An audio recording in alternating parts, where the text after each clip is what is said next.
Basically, it will be methyl ketone, right? In the name, it says it's ketones, but you should say specifically it's methyl ketones. And there's a difference, right? So methyl ketone is you have a methyl next to that. So that's the methyl ketone. You said metal ketone. Did you say metal ketone? Yes.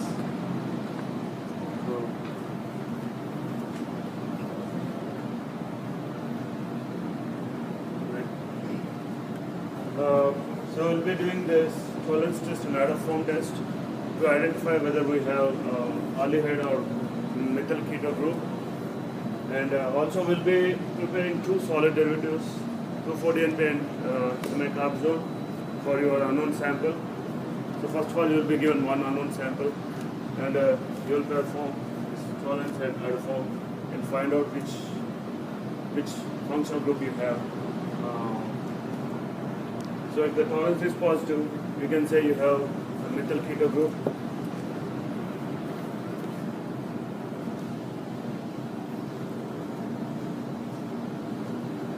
Right? So that group is there.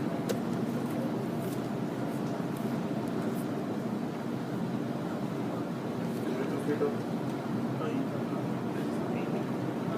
I thought the tolerance test was used. Oh yeah. Yeah.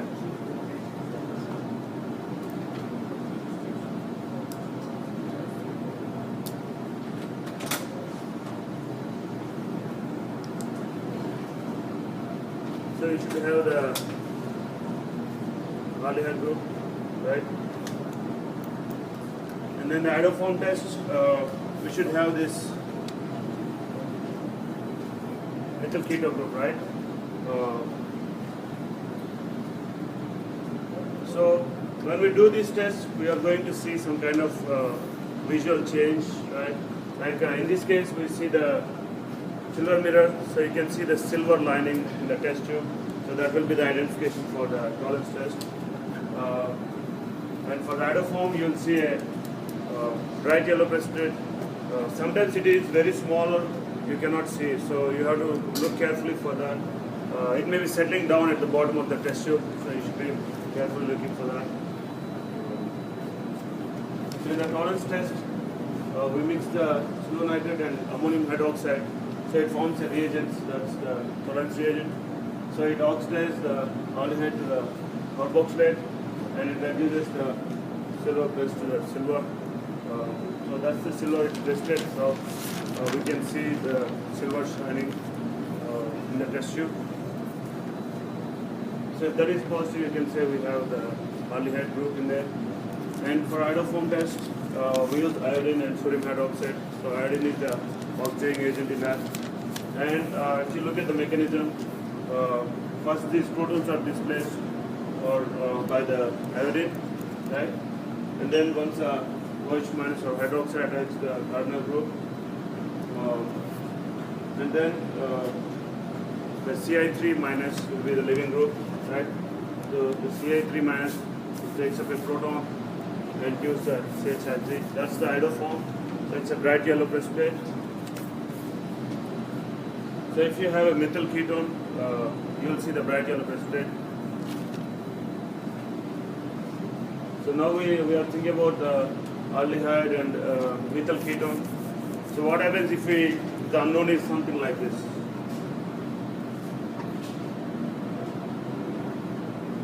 So the ketone is in what position, like? So you don't have any methyl next to a carbonyl group, right? So which test will be positive for that? None of them, right? So it's possible that you may get sample, it's not positive for either of those tests. So then you should say it as, it's a ketone with no methyl groups. I mean no methyl next to the keto groups. What's he saying? Metal or metal? Metal.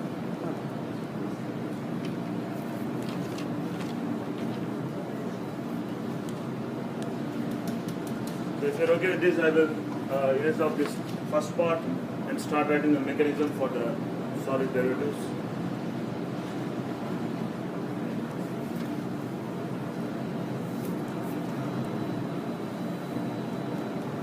that you will be given, you will be preparing the two solid derivatives, 2,4-DNP and semi-carbazole. So the mechanism for those two solid derivatives is the same mechanism. So whether it's unknown aldehyde or methyl ketone, right? We are going to prepare the two solid derivatives. In this case, if you see the 2,4-dinitrophenyl hydrazine and also the semi-carbazide that you are using to prepare the two solid derivatives, they are basically the amines, right? So if you just consider this as R, group R, and this is group R, and then the functional group you can say as the amine, the reactive functional group in there, right?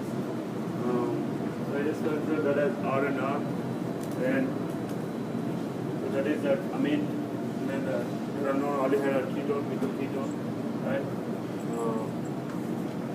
And then if you look at the final, it forms an shift base.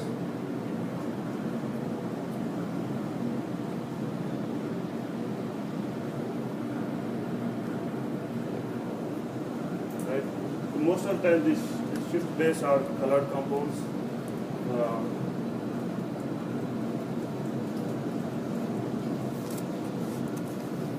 And if you look at this, like two molecules, there are like many nitrogens on there, but we are seeing only one nitrogen as reactive in that case. So what will be the reason for that?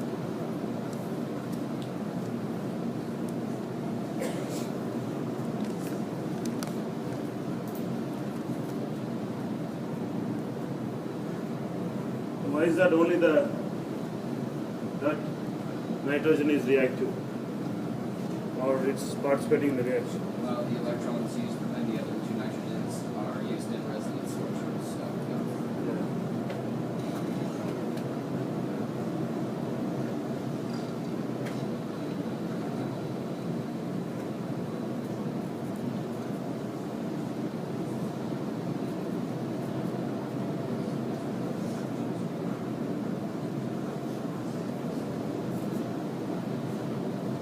And then the same thing with this side too, right? But these electrons are not pulled towards the carbonyl group, like the electrons present on the nitrogens closer to the carbonyl. So that's the reason this is more reactive. Same case with this too. These electrons are more pulled towards the benzene ring, so that's the reason it's, the end nitrogen is more reactive, right?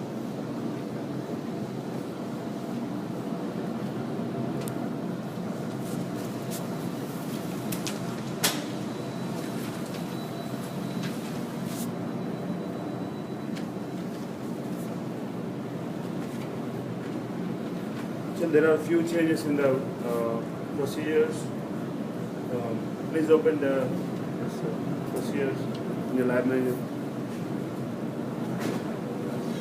So you can start, you have 3 people in your group, start doing the solid derivatives. One of them will be doing the solid derivatives, and the other 2, you can go ahead and start the tolerance and form. But there are a few changes in the procedure. In the tolerance test, it says to prepare the dissolving 2.6 grams of silver nitrate and water.